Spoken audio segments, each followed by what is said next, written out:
Is that Jason? How you doing? Very good. Sorry, I just missed it. That's fine. It was an answering machine. Let's talk to Jackie Chambers for a minute. What you been up to in this good California weather, or is it rain? How's it going Absolutely down? chucking it down today. It's rained ever since all night last night. It's been raining all day today, and the sunshine's finally come out at 3:30 in the afternoon. Where I am, this can't be California. This isn't in the... So how's NAM treating you? It's over Oh, that now. was fun. Yeah, that was a lot of fun. I was there for Thursday, Friday, and Saturday. So lots of walking around at the stalls and watching bands, and I was up on the All-Star Icon stage on Friday, which was great fun. Who you play with? I did a couple of songs. We did Race with the Devil and Tush, two Girlschool sort of covers, but what we covered. There was Johnny Vaitos from Oingo Boingo, Liberty, a drummer. Peter Tork was up there. Mungo Jerry, Ray from Mungo Jerry. There's lots and lots of musicians who've played with absolutely everybody. Lists and lists upon the names. So you get to meet a lot of the legends and all the people you like, I'm sure. Yeah, oh yeah, lots of fantastic musicians up there, really, really good. Blue Oyster Cult's guitar player, Alan from Yes, so Okay. many people. So when's your next recording coming out, you think, for Girlschool? Oh, next recording. That's a good one. We haven't got any plans to record anything as such just yet, but hopefully this year we'll get together again and do something before summer. We just come off the tour with Motörhead and the band in November, and then played the Hard Rock Hell Festival in Wales in December. I'm just taking a break now out in LA because it's cold in England and snowing, and it's lovely and sunny over here. Well, that's good. I've heard that it's actually snowing somewhere in California today from the weather network that I've seen. Really? Oh, probably in the mountains, yeah, in Big Yeah. Bear, or Yeah. still warm. Even when it rains, it's still warm. What do you playing guitars right now? The guitars I'm using right now, I've still got my old Chandler, which is my custom-made guitar. I'm endorsing Gibson and Dean. Dean guitars have just given me an endorsement. So at the NAMM show, I just used my Dean Flying V. Do you have an endorsement for strings also? I have had one before, but I was speaking to Dario this weekend, and that looks like it'll come through too soon. Sorting things out at NAMM, as everybody does. So Girlschool's 30th anniversary makes it the longest running all-female group in the world. What do you think of that? Yeah, absolutely. Never split up. I don't know how, but all the different lines. There's only been 10 different people in the band in 31 years, which is quite incredible, really. And the band's never stopped. There's been a few quiet periods, obviously, but there's never been a time where the band split up and stopped gigging, just little quiet periods. Although the last 11 years has been quite full on. Lots of recordings, lots of festivals, lots of tours, all over the world. And you've been in Girlschool since the year 2000? Well, 99 officially, but the first gig Okay. I ever did was in 2000, yeah, so 11 years this year.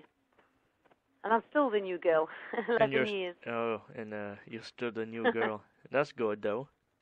Yeah, well, Phil Campbell told me he's been in Motörhead for like 25 or 26 years, and he's still the new boy, so I'm not holding out any hope for being called anything else. Well, being the new guy or the new girl in the band, and still, for all them times, can't complain, I guess. Absolutely, loving every second. What's your favorite classic Girlschool song to play live? My personal favorite song is Don't Call It Love. I think that's one of my favorites. Don't Call It Love and Play Dirty. I kind of like that era. I don't know why, but I just like the music in that one. It's very good. For your guitar tone and stuff, like, do you take a lot of time with, guitar effects and stuff to get a right tone No. out of it? Or just straight plug in? We literally, both me and Kim and Kelly before me and Chris before me, we'd all just literally go straight to a JCM 800 Marshall. And that's it. They've got enough gain and presence on those amps to make the good Girlschool sound. It's just a nice chunky sound. And then when I flick into a solo, I usually use like a Boss pedal, an overdrive pedal, just to give it a little bit of extra volume and a bit more tone. And play on 10? Oh, yeah. Actually, on these new amps, you have to turn them right up to get the same effect as the old amps. We still have actually the original Marshall amps that they were given to Girlschool in 1978. Wow. And they're still working really, really well, and they sound amazing. I think we have them on number 1 sometimes, and we get told to turn them down. Yeah, you can't So beat those. You get the new amps, and we're on like 6, 7, and it still hasn't got the same bottom end and body to it. Well, you're lucky to have those old amps. They're not. They're hard to come across these days. They are. When's the first time you ever met Motörhead? That would be. Oh, let me think. That was probably 2000. Yeah, I've done quite a few gigs with them. And obviously festivals, we always see them at festivals. Every time they come to London, we all go down just to party with them. And of course, we've done a couple of tours, 2, 3 tours with them. I saw Mickey D this weekend at NAMM. I know Lemmy was there, but I was rehearsing with the NAMM icons. Yeah, we see each other all the time. Whenever I'm here, I try and meet up. In London, we always try and meet up. Cool. Just hang out, party. And party? Do you party hard still? Oh, yeah, at times. What does Girlschool do basically on their days off of work on tour? Is their days off? Well, right now, we're off for until spring. We haven't got any gigs booked. Actually, I don't know what gigs are booked right now, but I presume springtime we'll start doing gigs again.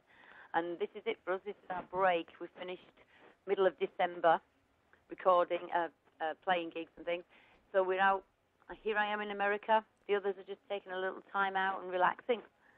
And playing in the snow. I guess they're building snowmen. Oh, okay. Isn't it better to play in the snow than to play in the hot weather? You know, at least you won't... I don't know. I beg to differ on that one. I think I like the snow for about a day, and then I'm bored and cold. So I don't particularly like the real hot weather, but I'm in Long Beach at the moment, so that's really near the coast. So it's nice and cool even when it's hot. Nice breeze, English skin, getting a little colour. And what are your plans this summer? Well, we'll be doing the usual festivals. We always seem to do quite a lot of festivals in the summertime. I don't think anything's been booked, finalised just yet, but once I get back to England, I'll find out all the ones that are contracted. I guess we'll just be doing lots of festivals in Germany like we always do. And there'll be a few in Britain, Hard Rock Hell. I think we might be doing that one in Ibiza. There's quite a few in the pipeline, but nothing's concrete yet. It always gets sorted out around February time, March time. Then we start festival season. Who are your influences on guitar?